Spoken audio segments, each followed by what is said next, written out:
Okay, so I'm back. Part 2, May 2nd, 2021, in the Bronx, modeling my couture. I got at the thrift shop. I couldn't pass it.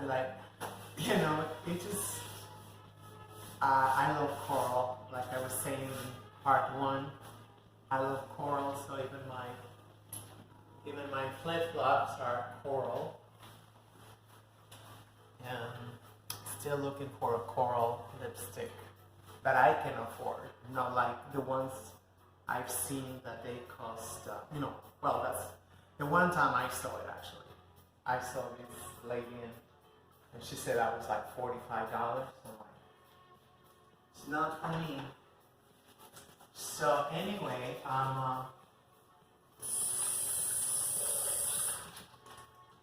so that was the experience with the NYPD. One thing is clear though. One thing it is very clear to me that they want to be feared. They want to be feared and they want to be hated. I'm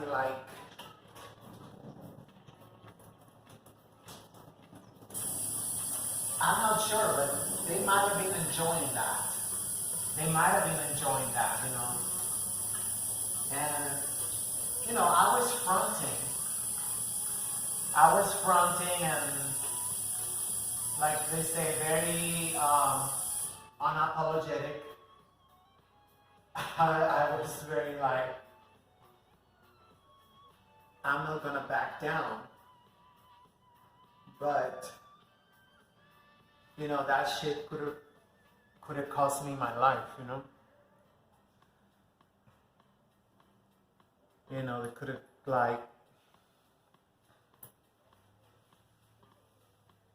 I don't get worked out that easily because I'm 56.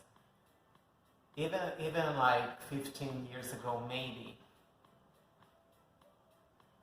But I don't know how they got to me. They got to me real quick. I think it was just from the whole thing, like, hey, as I was starting to walk down the stairs, it was like, hey, like whatever, you see this guy like walking like, I'm telling you, like as if I was Dylan Roof. I mean, he killed like 10 people in a church. But he was taken for dinner.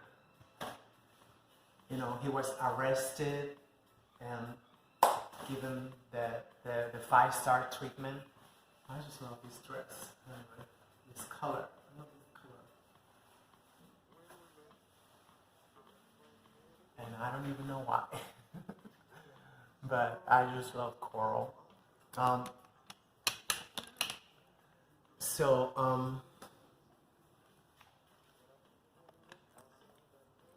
They let me get some tissue to open the door.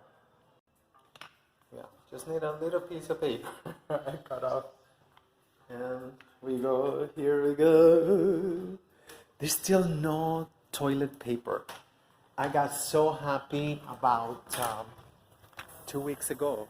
I saw they was, so they was mopping the floor and they did clean, but they did not put no tissue. Did it stop or I have to go back? I think it stopped.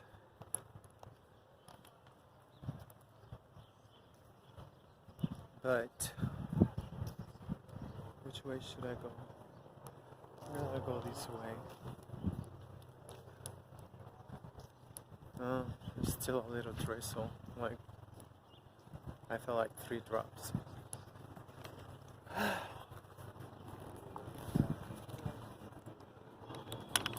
This is so beautiful. So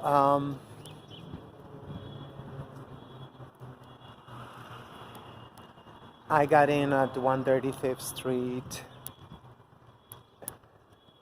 and I got off at 145th Street to take the D train.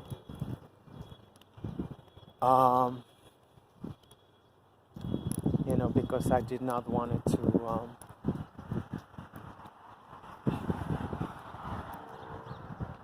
I wanted to play you some of the audio from Mr. Carl Dix. Where's everybody? I guess they party hardy Saturday night. That's a hideous tradition, getting wasted on weekends. Oh, what is that? Oh, it's burnt. I thought it was just stained. Anyway, let me see if I can play you some of the audio from yesterday. I got emotional for a second because there was mentioning this Mexican hero from the Alamo, and I was like, what about the ones that are alive? What about the heroes that we have in Latin America every day? Nope, they continue to ignore them. They continue to just ignore them. They don't exist. Talking about, President Nicolás Maduro in Venezuela. Talk about President Luis Arce. Es usted, viene de incógnito. ¿Cómo está eso? ¿Cómo está? Bien, gracias. ¿Usted? Bien, bien. ¿De dónde viene? No, está bueno. Provecho. Mira, si usted también.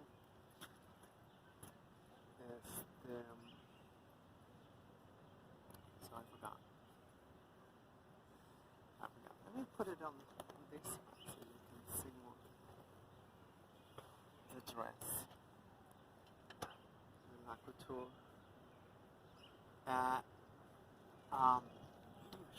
Where was I? Right. So I'm gonna play a little bit of the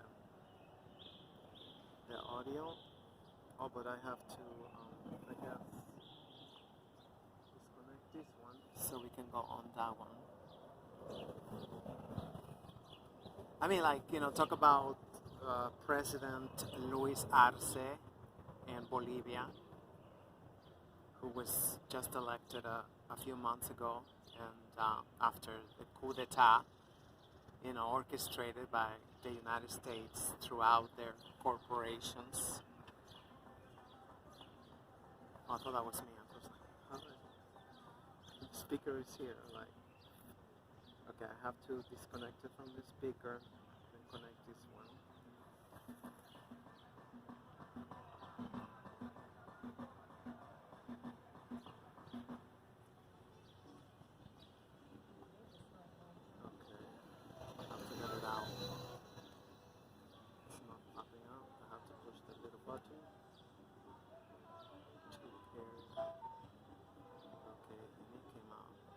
So many Bluetooth.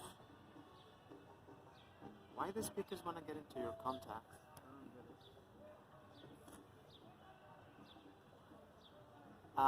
Talk about President Daniel Ortega in Nicaragua. It's just talk about President Díaz-Canel in Cuba. And this is the problem with this. I got the wrong. I'm going crazy with these things. This is a problem with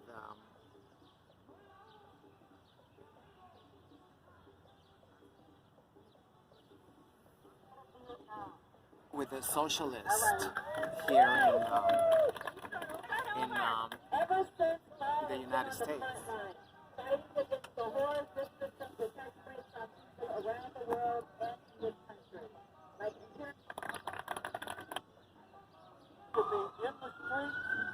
Together with people not only across this country, but around the world, declaring that slogan. We are human beings, and we refuse to accept slavery in any form. And mean it and dedicate ourselves to ending all forms of enslavement, oppression, and exploitation. So, I turned it off. I forget. Oh gosh, yeah, you have to keep it on. So, look, the beginning of the Declaration talks about people who are sick and tired of all the suffering that people are forced to endure, who don't want to put up with any more of it. Here's the key point.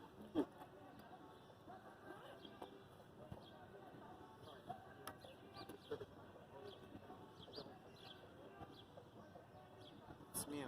Tired of this, don't want to put up with any more of it. And see, here's the key question that people got to get. And that's the fact that things don't need to be this way.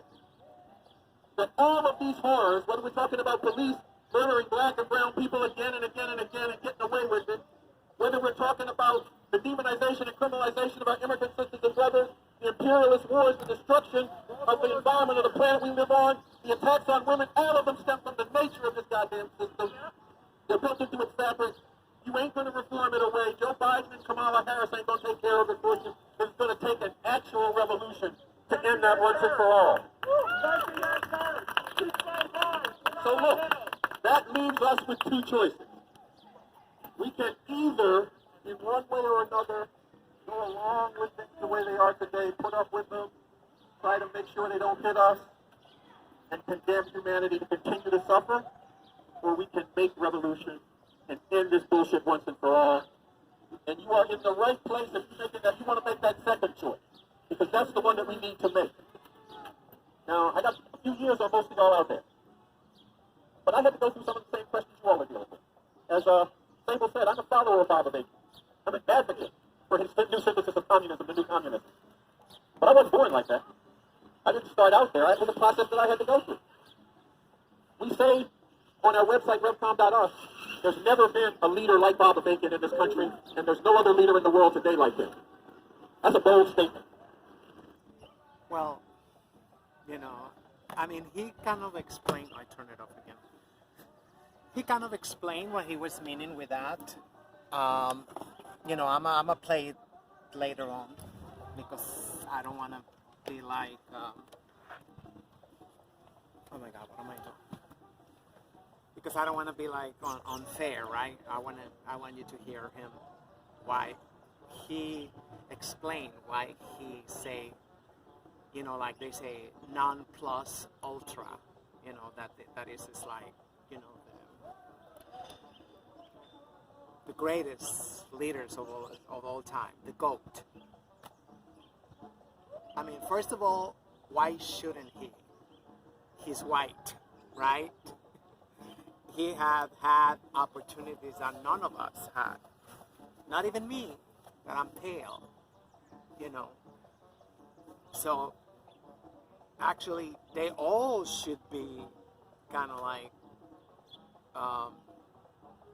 in a different level of consciousness, right? Because we know whites, Wazulu, since even before they're born, they're already picking, you know, the top schools and universities, get grants and not grants, what you call trust funds. They're trust fund babies. You know, they're working, you know, for minimum wage, you know, but you know, because they have this obsession with, you know, with poor people. And see, like, oh, let's see what poor people do, you know. I over here at the program that I go to, we used to have for a while this nutrition program, and we used to have these very young women being the directors of the program, and you know, they came from, you know, the middle of the country. They were new transplants, so. And for some reason, you know, one left and then left another one, and then the other one finished, I guess, her internship. It was like internships. I don't even know what it was. And then they cut off the program. It was like as if it was just custom made for them to come and study, you know, what the Bronx, the ghetto, you know, like. This is just one of many, many examples I can give you about you know, the white privilege I'm talking about. You know. So. It's even in Mexico, there's our president appointed Secretary of Culture, of kind of Secretary of Culture, Spaniard. And I remember like 3 years ago he said that, almost 3 years ago he said that he was going to open bookstores and places and towns where there was never one. And I said, well, number one, you're lying. We used to have everything before you guys came and destroy everything. So like, how effing dare you, to say that you're gonna bring culture? This is like, so that's the main problem I have with this narrative that was pushing throughout the whole event. I saw that, we got the solution. We got the solution. This is the solution, as you can see, as you can hear it, let me play a little bit more of what he said. And it's true. Now, when I say this, I often hear back from people, wait a minute, Carl. What about Malcolm X? What about Huey Newton and Bobby Seale, other leaders of the Black Panther Party?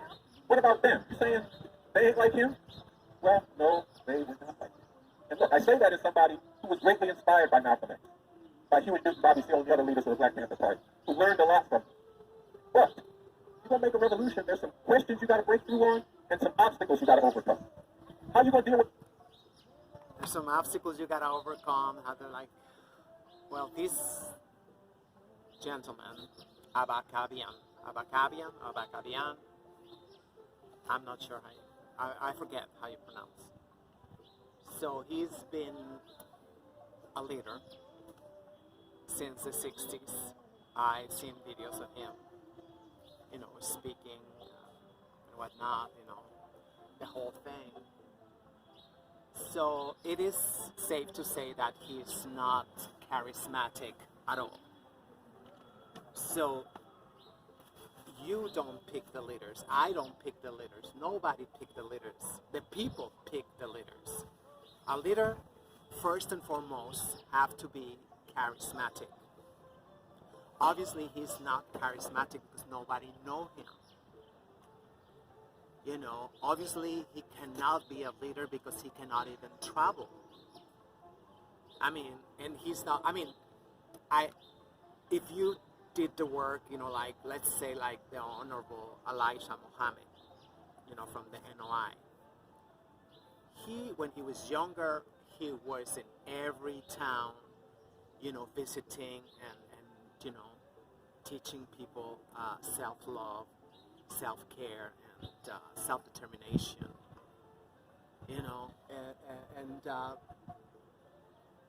He was persecuted. He escaped many assassination attempts. He went to prison unjustly, of course. He all this stuff of a leader. That's a leader. Please don't get me. I'm getting angry. So, Mr. Caldex, with all due respect, we don't pick the leaders. The people do. If a leader is not charismatic, end of the conversation. But I'm gonna keep going on because there's some other points that came out. The power that the system brings down on you. If you try to make a revolution, if you try to stand up and do anything, who are the people who are going to make this revolution? How are you going to bring them together? What kind of world and society are you going to bring into being after you make this revolution? And how are you going to make sure that the revolution don't get turned back, don't get overthrown, and then people are back to suffering all the same shit that they wanted to get rid of through trying to make revolution? Well, people are already being put together. Let's talk about the great Honorable Dr. Umar Ifatunde Johnson, right? Why don't we talk about him? Almost 20-year career against all odds. He's been targeted, like right now, which is slowing down a little bit because, people are seeing through the BS. But he's still getting like these attacks, videos, on social media. At least 5 or 6 a week, and just making up stuff, The same thing they do against Nicolás Maduro, the president of Venezuela. The same thing they do against our president, López Obrador, President AMLO in Mexico. It's just been like targeted. I mean, like, you go on just Twitter alone and you see, Dr. Umar Johnson is a thief, and, he eat babies for breakfast every day, and horrendous. And he still got a following, because I am one of them that he's following him, his followers, even when, obviously I'm not, I admire his brilliance. He's sharp as a knife, and he is a historian, one of the most amazing historians I ever met in my life. He is, he's just an all-around superhero, Dr. Umar Johnson. And he still have, I'm not sure, I'm not going to quantify, how many followers, but definitely he got like, let's say, just like lowballing, maybe like 10,000% more than Abakabian, and him being European. I mean, I think all combined in Europe and the United States, Dr. Umar Johnson have way more, followers, and not only followers, students. I'm a student. I learned so much from him. I've been following him for almost like 10 years. I've seen him speak twice in person. It was an embarrassing time. I opened for him. I didn't know he was going to speak. I knew he was going to speak, but the march had gone too long. It was like, when the one time they stuck out for, we don't even know how many thousands and thousands of missing African American girls, that we walked all the way from Wall Street to the Honorable Marcus Garvey Park. And we were supposed to arrive there, I think, at 7, and we arrived like at 10 p.m. And to my defense, they said nobody wanted to speak. They kept saying, I didn't know they were stalling for him to arrive. I didn't know, but I started opening my mouth, and I see him in front of me. I was like, that was an embarrassing moment in my life, So it's it is just concerning, how we easily how you say adulation for Europeans. If Wazungu had to say that. Malcolm X, for all his courage and determination, the leaders of the Black Panther Party, for all of their courage and determination, were never able to answer those questions. And I ain't blaming them for all that, because I know how Malcolm got cut down as he was still in development. I know how they came at the Black Panther Party with everything they had. But they never were able to answer those questions. Bob Avakian has answered those questions and more. We were going to play for... First of all, enough of that. Just saying, homeless people, drug addicts. Who made them drug addicts? Who made them homeless? I feel like it's the 21st century. It's enough of just saying, Malcolm X was assassinated. No, it was very specific people behind his assassination. We know now that more than half of his closest circle, was working for the government in various capacities, NYPD, CIA, FBI, whatever, and he had no idea, because it was his closest people that he trusted him, that he trusted. A speech that he gave, a talk that he gave, why we need an actual revolution and how we could really make revolution. And in that speech, he both talks about why you need to go for revolution, why you can't solve the problems within this system, and how you could really make revolution. What's the strategy for it? How do you have to tactically approach it? Here are some of the problems that we're up against, and here's how we can move to deal with them in order to launch a cry for revolution that had a real chance of succeeding. And Really, it's up. You can go up on the website revcom.us. You can go up on the Revcom's YouTube channel. I really urge you to do that because the man breaks it down. He drops science on that. That's one thing. Another thing, this book I got here, Constitution for the New Socialist Republic in North America, written by Bob Avakian. This is a book that talks about what the society would be like day one after the revolution. Day one after the revolution. And how that new society becomes something that can transition from getting rid of this system and all of the hell that it brings down on people and moving humanity to the point where all the exploitation, all the oppression, all the hell this system brings down has been wiped away once and for all. That's the kind of leadership that Bob Avakian has been given, and given to this revolution. That's a big part of why I follow, and it's even more than that. I'm going to just touch on this, but this is important too. Because, look, Bob Avakian has taken the science of how to make revolution to somewhere that it's never been before. And this science was tremendous. It accomplished a lot of things, made revolution in Russia, made revolution in China, liberated all parts of humanity, but it was up against some shortcomings, some errors, and some unscientific aspects. And those contributed to the overthrow of proletarian rule in those revolutionary countries around the world. A lot of people who were in the revolution in the 1960s got blindsided when the revolution got overthrown in China. They got disoriented. They gave up. Avakian didn't do that. He dug into it. He said, why did this happen? What can we learn from this? And how can we do better in the future? And through doing that and applying a scientific method to it, he developed a new communism. He broke through on some of those unscientific aspects of the previous understanding. He identified some of the shortcomings and errors and overcame them. And that's what the new communism is, and that's why it's so important, because it opens the door to humanity getting to the point where exploitation, oppression, and all the hell of this system is behind us. That's the kind of leader we got in Bob Avakian. Again, and that's a big part of why I follow him. Now, I said earlier, I didn't start here. And in fact, I went through a lot of the questions that probably a lot of other people grapple with and think about when they think about revolutionary leadership in communism. Maybe some people here are thinking about it. Because when I got out of Leavenworth, after I refused to go to Vietnam, because they put me in Leavenworth military penitentiary, I came out looking for the revolution. I hooked up with a black revolutionary group. And I thought, I'm a down revolutionary. I'm ready to go for it. Our group had a couple of key points that we were really missing. Okay, so I think that's enough. One was a white because, person could not lead the revolution in this. It's just a little bit insane because ever since the war in Vietnam, you know, our African American brothers and sisters have been taking a nosedive, basically, you know. Their situation is so dire these days, especially because, you know, they really don't see much, I mean, like, of a problem going on.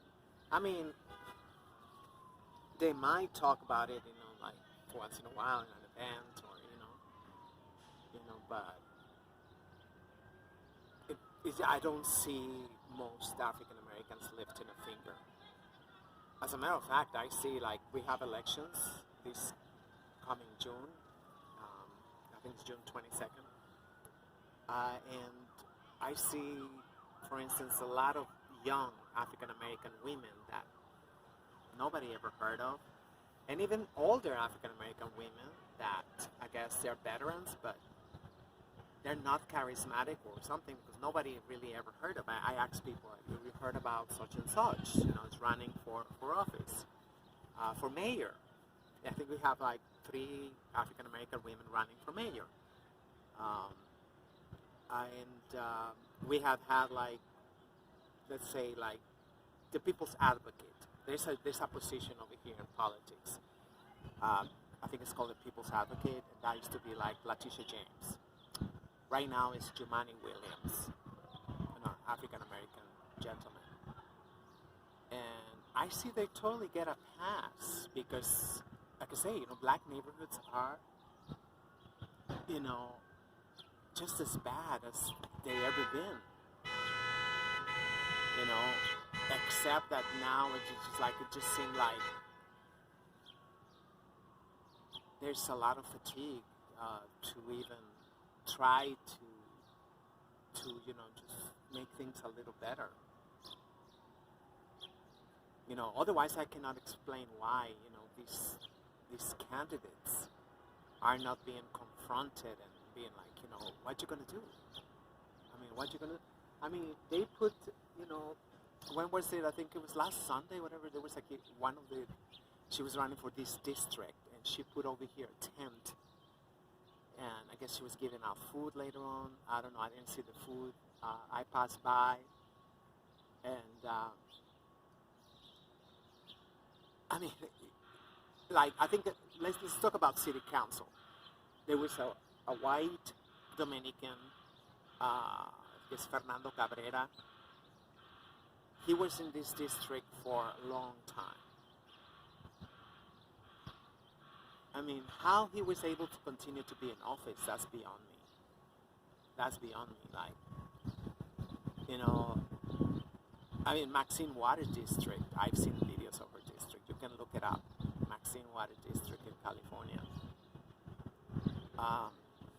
Was Representative Elijah Cummings, Robert Lewis districts. This is what I'm talking about. Like, after so many decades and decades of being in shambles, they still are. But the politicians are getting more and more bold. And listening to Mr. Carl Dix, I just feel like as if he wasn't black, as if he wasn't African American. You noticed from the beginning, he felt compelled to bring in all the struggles of the world, women's struggles, and throughout the whole event, gay struggles and all this stuff. That is what is being normalized. That, every African American, they have to care for everybody while nobody cares for African American brothers and sisters. That's where I'm like, really,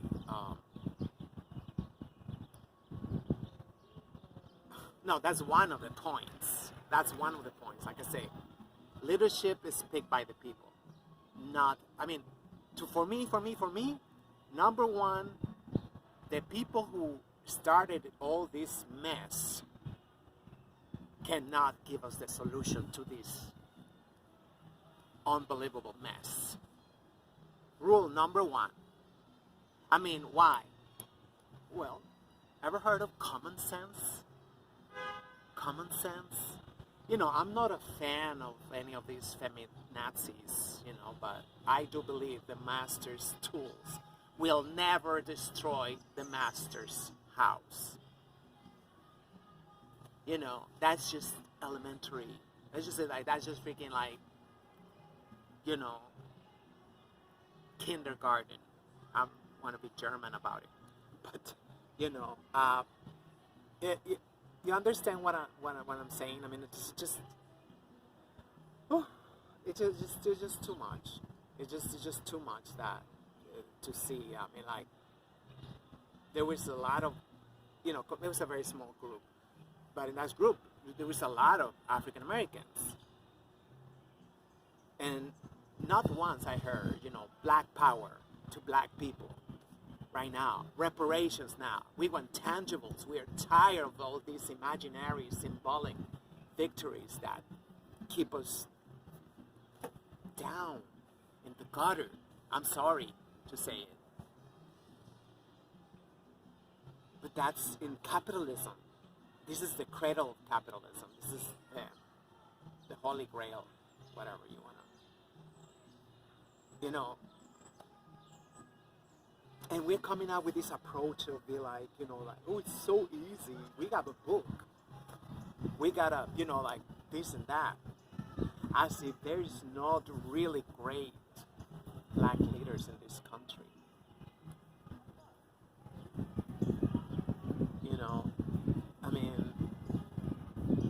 They are getting ignored, completely ignored. Tell you the truth, I was a little bit surprised that Charlemagne invited Dr. Umar Johnson last week. But as soon as I saw how many views he got within a few hours, that interview, it's like 1 million views,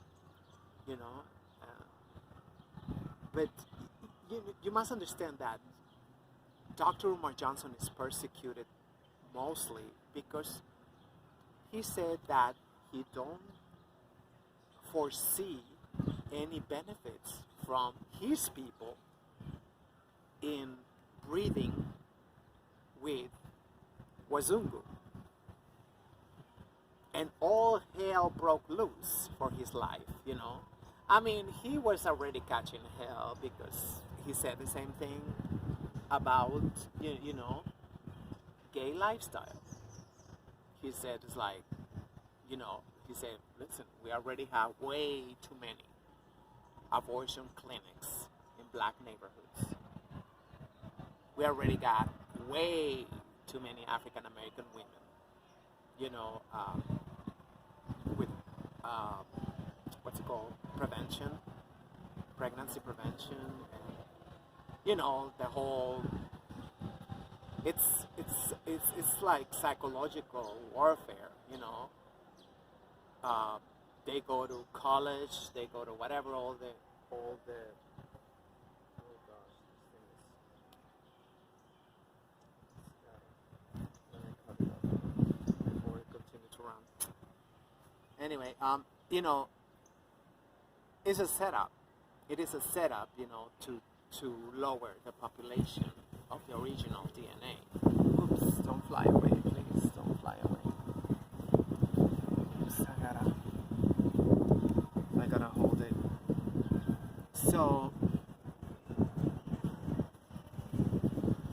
I mean, yeah, because, I mean, a lot of men, you know, they are not really crazy about,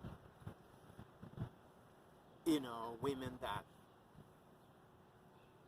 earn a lot of money, and I mean, they earn a lot of money, but not enough to pay their student loans, which already make them very angry. Already make them very angry because, you know, they fell for the whole thing. You know, oh yeah, go to college, go to universities, and then there's no jobs, and then there's no opportunities, right? So most of these very well educated, I don't call that education, I call that indoctrination. That's what universities do. So they're very resentful. Say like, you know, I got all these, and then they start feeling like, you know, men are not worthy of them. And when they say men, they obviously they say African American men. And, oh gosh, I see flies. I don't want to get beaten. So this is just like an excuse, right, to breed outside their race, you know, and to already make more racially confused babies. I'm sorry.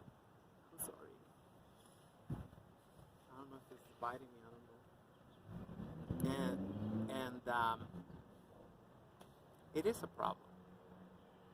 It is a problem, you know. I mean, obviously they're gonna go with the dominant race. You know, most of these children, I'm thinking like 99%, they really like loyalty is towards, like we see Obama. Obama is a perfect example, right? How he carried a lot of water for Wazungu. You know, we don't even know how many military bases in the African continent. You know, so it's just a lot. That is just a lot. Yeah, I'm just thinking this video is gonna get blocked too. I had to find a way to say all this shit. Like, I see so many people saying a lot of shit and they don't get blocked. I don't know. Or maybe they get blocked. I don't know. But I'm just getting tired of this running away. Gotta be running away all the time. Opening one here, opening another one there. It's just like, yeah, I'm just getting distracted because I see, like, you know, I feel like they're gonna erase the whole channel. It's not even 2 months since I opened this channel. But anyway, going back to the event, The second thing I'm gonna speak, quickly. I'm gonna try to speak this many times about it.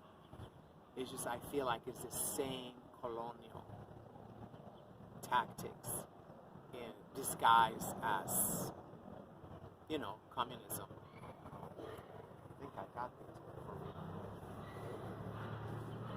And I tell you why. We had a lot going on here in this land, in this hemisphere, in the Anahuac. Whether you spell it with an H or you spell it with a K. And slowly but surely, too many flies. I gotta fly. I gotta fly from the flies. So, and we've been like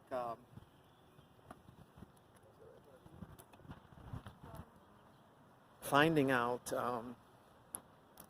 a lot more who we are, what it was like over here before Wazungu arrived. I believe Wazungu had been here several times before Cristobal Colon. It's just that, I was gonna look at that purple car. Anyway, it's too far away. So, we all already started a process of decolonization, in most of the continent. We've seen, anyway, I'm not going to get into details, right? So, the little clip that you heard, it's about the same thing. Communism is the solution, and I call myself a communist because that is the most popular, and we know communism. We know Karl Marx and Hegel, and these guys. There was into African studies, the mystery schools, and even I think he admitted it through his life. Of course, that's censor information. I don't think that. Oh my God, I did get bitten. There's so much shit over here. I hope it's dog shit. I don't know.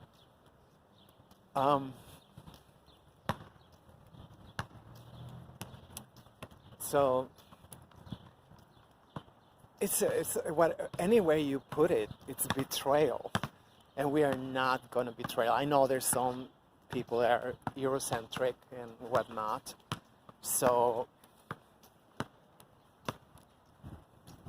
and even Eurocentric, let's say Latin Americans, still, we love our culture. We love our African culture. Of course, most they won't recognize it's African. But if you got eyes and you can see, you will notice that, isn't distinctively African.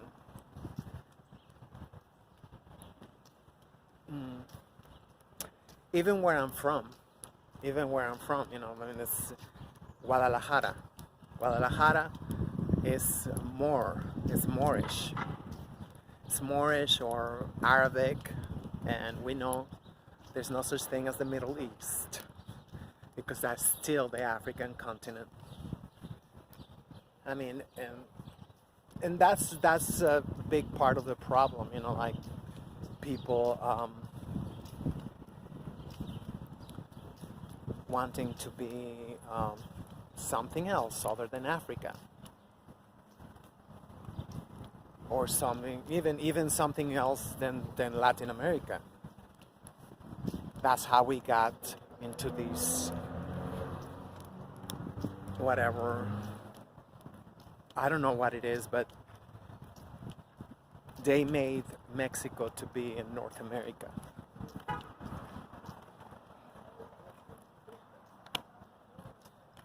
but without Mexicans, right? That is the whole thing. NAFTA, and now this new treaty that we was imposed. I don't care what they say, it was imposed. We know that we have to sign these freaking treaties, make the best of it. But amongst other things, they are continuing with the what's it called, technological. Oh God, these tables are like, I think technological apartheid. You know, I just heard like a couple of months ago that United States is giving South Korea and I don't know who else, like a bunch of technology, and yet we have in these contracts or treaties, whatever, that we cannot develop our own technologies. We cannot make any deals with China. We cannot be. It's just horrible. This is just horrible. I mean, having the empire as our next door neighbor is a nightmare. You know, it's the worst neighbor ever. And still, you know, anybody I ask anything about Mexico, they're like, "What is that? What the hell is that?" It's like I say, like, "We are your next door neighbor." And they're like, "Oh, those." 2021. They got phones and internet and whatnot, and it's a constant satanization and a persecution of our identity. But that's okay, you know. I mean, that's another problem I have with the Revolution books. It's just that never, like I say, a shout out to the great leaders. There was even shout out to the Mexican leaders of the Alamo, you know, so remember the Alamo? And I was like, I got emotional too because I was just watching a video of the people in Chihuahua and Sonora, you know, the indigenous nations, talking about how they keep in touch with their family who got separated by the border. And, you know, that's something that we really barely ever hear about, you know, how we became Palestine way before Palestine, and how we got stolen more than 60% of our land, and there was no reference to that, you know. There was talking about the Alamo, and you know, it was like kind of bizarre, you know. In my opinion, it's a little bit bizarre, but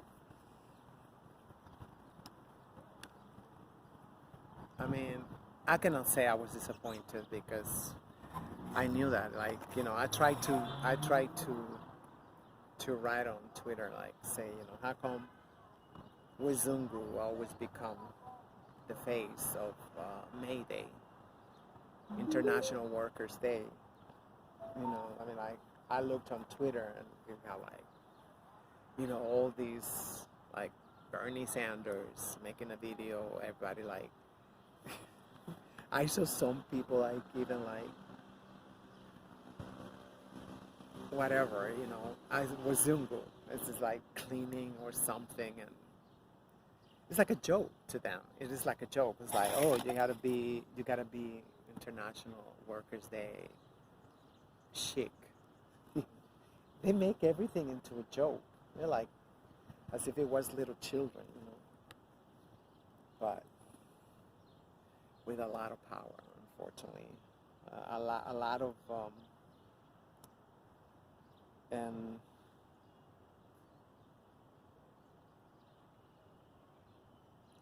especially without any remorse. And that's kind of like the scary part, right? That 500 years later, let me just tell you a little bit incident.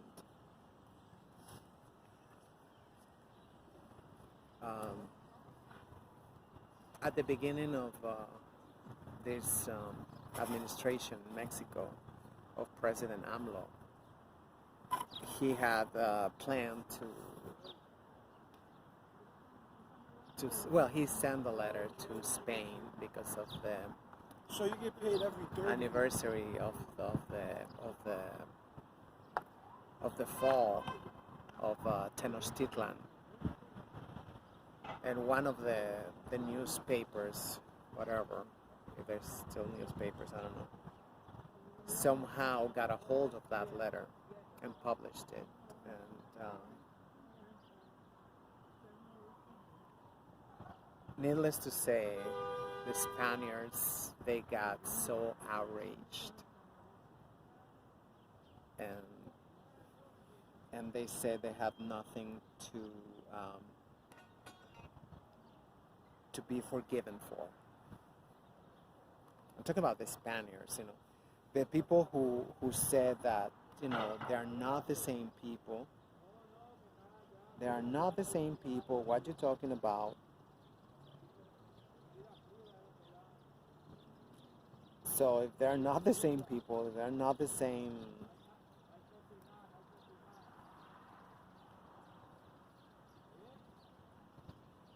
you know, psychopathic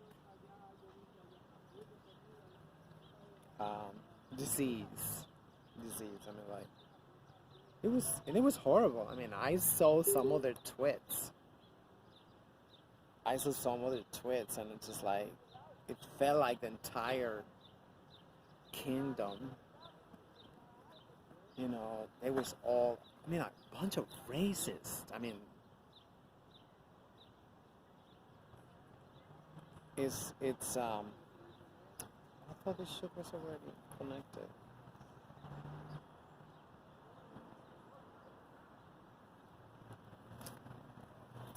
The ship's not working.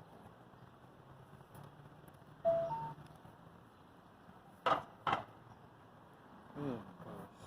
I'm telling you, if they're in Costco, it's for a reason. Everything with Zungu don't want end up being at Burlington or whatever reason, but that's alright. I mean, the most important thing is the battery lasts more than 7 hours.